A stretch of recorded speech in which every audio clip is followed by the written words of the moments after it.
This is the 13th talk in this collection, and it's entitled Our Real Home. And this was first published in the book Living Dhamma. That was again translated by Puriso, Bruce Evans. And this was given on the occasion of addressing an aging lay disciple approaching her death. So this the scene is of Lumpur Cha in the person's home. So he's gone to visit this aged lay person as she's dying in her own home. Our real home. Now determine in your mind to listen respectfully to the Dhamma. While I am speaking, be as attentive to my words as if it was the Lord Buddha himself sitting before you. Close your eyes and make yourself comfortable, composing your mind and making it one-pointed. Humbly allow the triple gem of wisdom, truth and purity to abide in your heart as a way of showing respect to the fully enlightened one. Today I have brought nothing of material substance to offer you, only the Dhamma, the teachings of the Lord Buddha.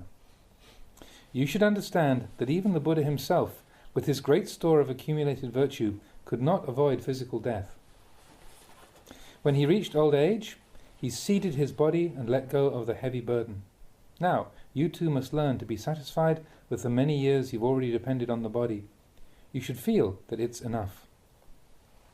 Like household utensils that you've had for a long time, cups, saucers, plates and so on.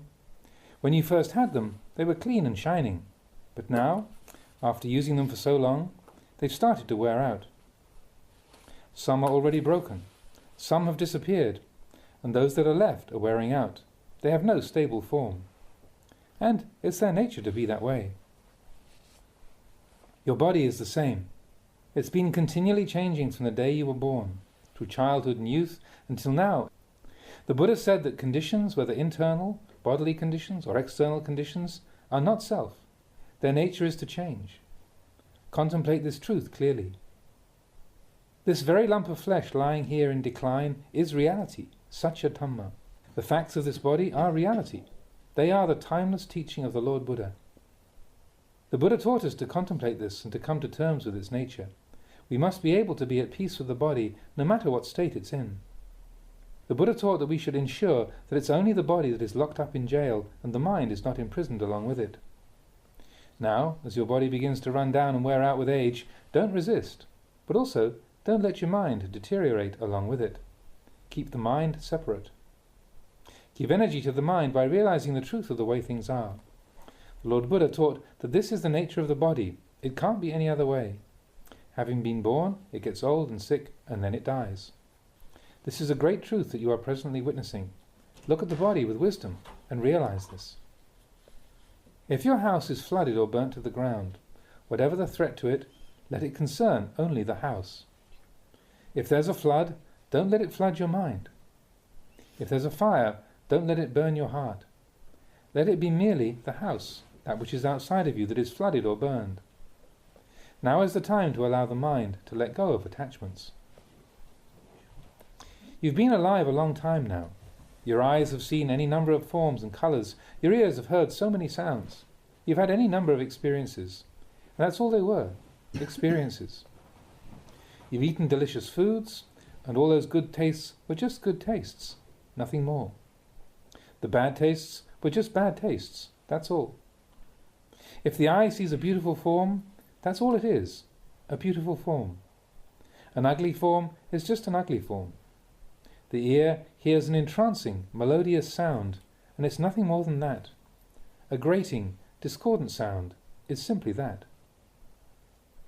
The Buddha said that rich or poor, young or old, human or animal, no being in this world can maintain itself in any single state for long. Everything experiences change and deprivation. This is a fact of life about which we can do nothing to remedy. But the Buddha said that what we can do is to contemplate the body and mind, to see their impersonality, that neither of them is me or mine.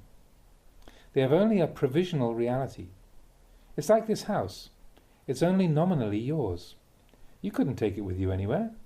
The same applies to your wealth, your possessions and your family. They are only yours in name. They don't really belong to you. They belong to nature. Now this truth doesn't apply to you alone. Everyone's in the same boat, even the Lord Buddha and his enlightened disciples. They differed from us only in one respect, and that was their acceptance of the way that things are. They saw it could be no other way. So the Buddha taught us to probe and examine the body, from the soles of the feet up to the crown of the head, and then back down to the feet again. Just take a look at the body. What sort of things do you see? Is there anything intrinsically clean there? Can you find any abiding essence? This whole body is steadily degenerating. The Buddha taught us to see that it doesn't belong to us. It's natural for the body to be this way because all conditioned phenomena are subject to change. How else would you have it? In fact, there is nothing wrong with the way the body is. It's not the body that causes suffering. It's wrong thinking. When you see things in the wrong way, there's bound to be confusion. It's like the water of a river. It naturally flows downhill. It never flows uphill. That's its nature. If a person was to go and stand on the riverbank and want the water to flow back uphill, he would be foolish. Wherever he went, his foolish thinking would allow him no peace of mind. He would suffer because of his wrong view, his thinking against the stream. If he had right view, he would see that the water must inevitably flow downhill, and until he realized and accepted that fact, he would be bewildered and frustrated. The river that must flow down the gradient is like your body. Having been young, your body has become old and is meandering towards its death. Don't go wishing it were otherwise. It's not something that you have the power to remedy. The Buddha told us to see the way things are, and to then let go of our clinging to them. Take this feeling of letting go as your refuge. Keep meditating even if you feel tired and exhausted. Let your mind be with the breath. Take a few deep breaths and then establish the attention on the breath using the mantra word Buddho. Make this practice continual. The more exhausted you feel, the more subtle and focused your concentration must be, so that you can cope with any painful sensations that arise. When you start to feel fatigued, then bring all your thinking to a halt. Let the mind gather itself together and then turn to knowing the breath. Just keep up the inner recitation, Buddho, Buddho. Let go of all externals. Don't go grasping at thoughts of your children and relatives. Don't grasp at anything whatsoever. Let go. Let the mind unite in a single point, and let that composed mind dwell with the breath. Let the breath be its sole object of knowledge. Concentrate until the mind becomes increasingly subtle, until feelings are insignificant and there is great inner clarity and wakefulness. Then any painful sensations that arise will gradually cease of their own accord. Finally, you'll look on the breath as if it were some relatives come to visit you. When the relatives leave, you follow them out to see them off. You watch until they've walked up the drive and out of sight, and then you go back indoors. We watch the breath in the same way. If the breath is coarse, we know that it's coarse. If it's subtle, we know that it's subtle. As it becomes increasingly fine, we keep following it, at the same time awakening the mind. Eventually the breath disappears altogether, and all that remains is that feeling of alertness. This is called meeting the Buddha. We have that clear, wakeful awareness called Buddho, the one who knows, the awakened one, the radiant one. This is meeting and dwelling with the Buddha, with knowledge and clarity. It was only the historical Buddha who passed away. The true Buddha, the Buddha that is clear, radiant knowing, can still be experienced and attained today. And if we do attain it, the heart is one. So, let go. Put everything down. Everything except the knowing. Don't be fooled if visions or sounds arise in your mind during meditation. Lay them all down. Don't take hold of anything at all. Just stay with this unified awareness. Don't worry about the past or the future. Just be still, and you will reach the place where there's no advancing, no retreating, and no stopping. There's nothing to grasp at or cling to. Why? Because there's no self, no me or mine. It's all gone. The Buddha taught to empty yourself of everything in this way, not to carry anything around. He taught us to know, and, having known, let go. Realizing the Dhamma, the path to freedom from the round of birth and death, is a task that we all have to do alone. So keep trying to let go and understand the teachings. Put effort into your contemplation. Don't worry about your family. At the moment, they are as they are. In the future, they will be like you. There's no one in the world who can escape this fate. The Buddha taught to lay down those things that lack a real abiding essence. If you lay everything down, you'll see the truth. If you don't, you won't. That's the way it is, and it's the same for everyone in the world. So, don't grasp at anything. Even if you find yourself thinking, well, that's all right too, as long as you think wisely. Don't think foolishly. If you think of your children, think of them with wisdom, not with foolishness. Whatever the mind turns to, think of it with wisdom. Be aware of its nature. To know something with wisdom is to let it go and to have no suffering over it. The mind is bright, joyful and at peace. It turns away from distractions and is undivided. Right now, what you can look to for help and support is your breath. Now, this is your own work, no one else's. Leave others to do their own work. You have your own duty and responsibility. You don't have to take on those of your family. Don't take on anything else. Let it all go. This letting go will make your mind calm. Your sole responsibility right now is to focus your mind and bring it to peace. Leave everything else to the others. Forms, sounds, odors, tastes. Leave them to the others to attend to. Put everything behind you and do your own work. Fulfill your own responsibility. Whatever arises in your mind, be it fear of pain, fear of death, anxiety about others, or whatever, say to it, "Don't disturb me.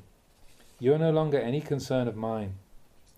Just keep this to yourself when you see those dhammas arise. Now, what does this word dhamma refer to? Everything is a dhamma. There is nothing that is not a dhamma. What about the world? The world is the very mental state that is agitating you at this present moment. What are they going to do? When I'm gone, who will look after them? How will they manage? This is all just the world. Even the mere arising of a thought fearing death or pain is the world. Throw the world away. The world is the way it is. If you allow it to dominate your mind, it becomes obscured and can't see itself. So whatever appears in the mind, just say, "This isn't my business. It's impermanent, unsatisfactory, and not self." Thinking you'd like to go on living for a long time will make you suffer. But thinking that you'd like to die right away or very quickly isn't right either. It's suffering, isn't it? Conditions don't belong to us. They follow their own natural laws. You can't do anything about the way the body is. You can beautify it a little, make it attractive and clean it for a while, like the young girl who paints her lips and let their nails grow long. But when old age arrives, everybody's in the same boat. That's the way the body is. You can't make it any other way. What you can improve and beautify is the mind. Anyone can build a house of wood and bricks, but the Buddha taught that that sort of home is not our real home. It's only nominally ours. It's home in the world, and it follows the ways of the world. Our real home is inner peace. An external material home may well be pretty, but it's not very peaceful. There's this worry and then that, this anxiety and then that. So we say it's not our real home.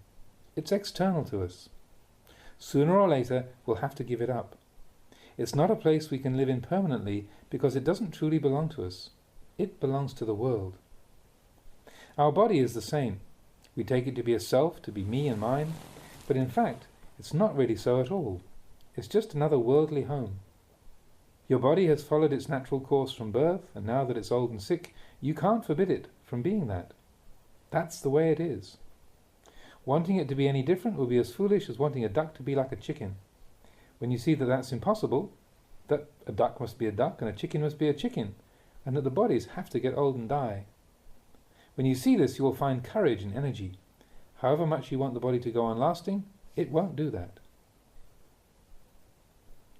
The Buddha said, "Anicca vata sankhara." Impermanent, alas, are all conditions. Upadavaya dhammino, subject to rise and fall. Upajittava nirujanti, having arisen, they cease. Tesang upasamo sukho, their stilling is bliss. The word sankhara refers to this body and mind. Sankhara are impermanent and unstable. Having come into being, they disappear. Having arisen, they pass away, and yet everyone wants them to be permanent. This is foolishness. Look at the breath. Once it's gone in, it goes out. That's its nature. That's how it has to be. The inhalations and exhalations have to alternate. There must be a change. Conditions exist through change. You can't prevent it. Just think, could you exhale without inhaling? Would it feel good? Or could you just inhale? We want things to be permanent, but they can't be. It's impossible. Once the breath has come in, it must go out. When it's gone out, it comes back in again.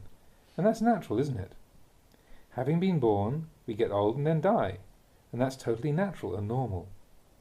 It's because conditions have done their job, because the in-breaths and the out-breaths have alternated in this way, that the human race is still here today. As soon as we are born, we are dead. Our birth and our death are just one thing. It's like a tree. When there's a root, there must be branches. When there are branches, there must be a root. You can't have the one without the other. It's a little funny to see how at death people are so grief-stricken and distracted, and at birth how happy and delighted. It's delusion. Nobody has ever looked at this clearly. I think if you really want to cry, it would be better to do so when someone's born. Birth is death. Death is birth. The branch is the root is the branch. If you must cry, cry at the root, cry at the birth. Look closely. If there was no birth, there would be no death. Can you understand this? And don't worry about things too much. Just think, this is the way things are. This is your work, your duty. Right now, nobody can help you. There's nothing that your family and possessions can do for you. All that can help you now is clear awareness. So, don't waver. Let go. Throw it all away. Even if you don't let go, everything is starting to leave you anyway. Can you see how all the different parts of your body are trying to slip away? Take your hair. When you were young, it was thick and black. Now it's falling out. It's leaving. Your eyes used to be good and strong, but now they're weak. Your sight is unclear. When your organs have had enough, they leave. This isn't their home. When you were a child, your teeth were healthy and firm. Now they're wobbly, or you've got false ones. Your eyes, ears, nose, tongue, everything is trying to leave because this isn't their home. You can't make a permanent home in conditions. You can only stay for a short time, and then you have to go. It's like a tenant watching over his tiny little house with failing eyes.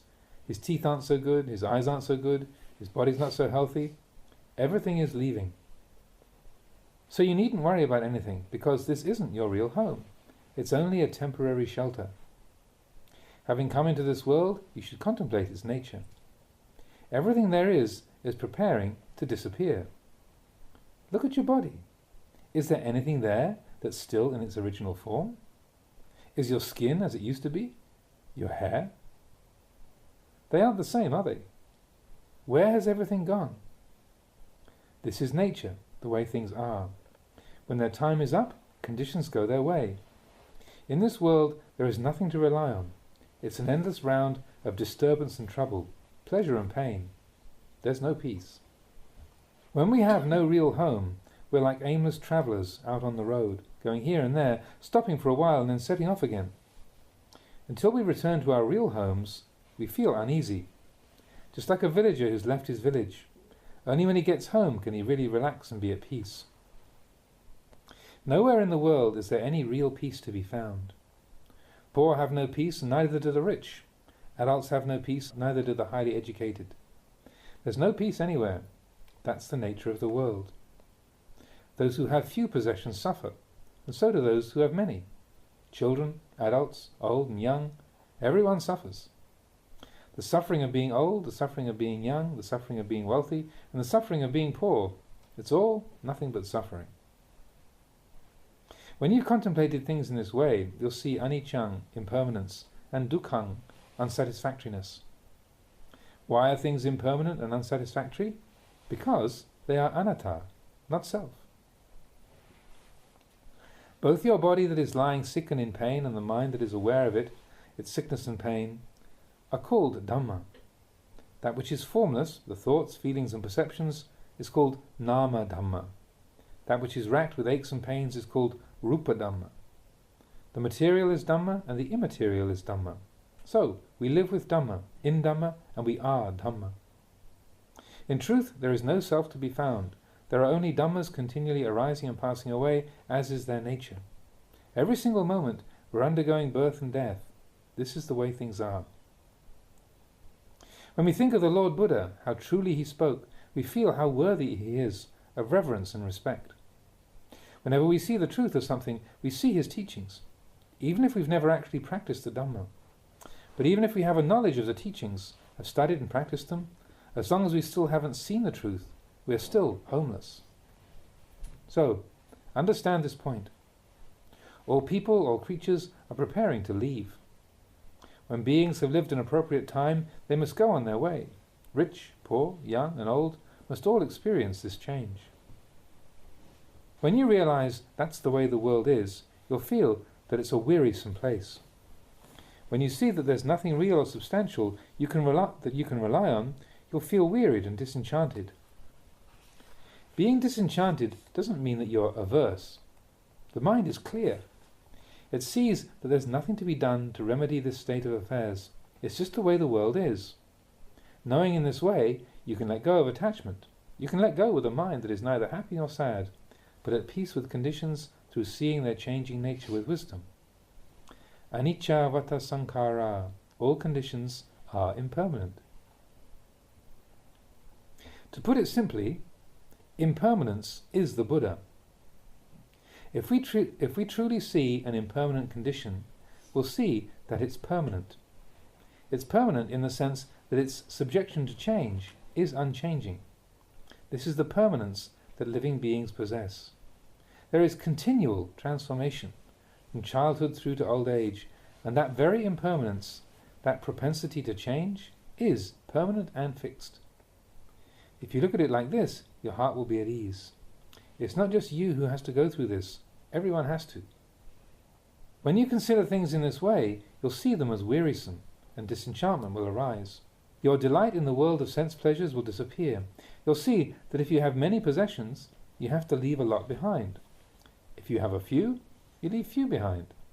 Wealth is just wealth. Long life is just long life. They're nothing special. What is important is that we should do as the Lord Buddha taught and build our own home, building it by the method that I've been explaining to you. Build your own home. Let go. Let go until the mind reaches the peace that is free from advancing, free from retreating, and free from stopping still. Pleasure is not your home. Pain is not your home. Pleasure and pain both decline and pass away. The great teacher saw that all conditions are impermanent, and so he taught us to let go of our attachment to them.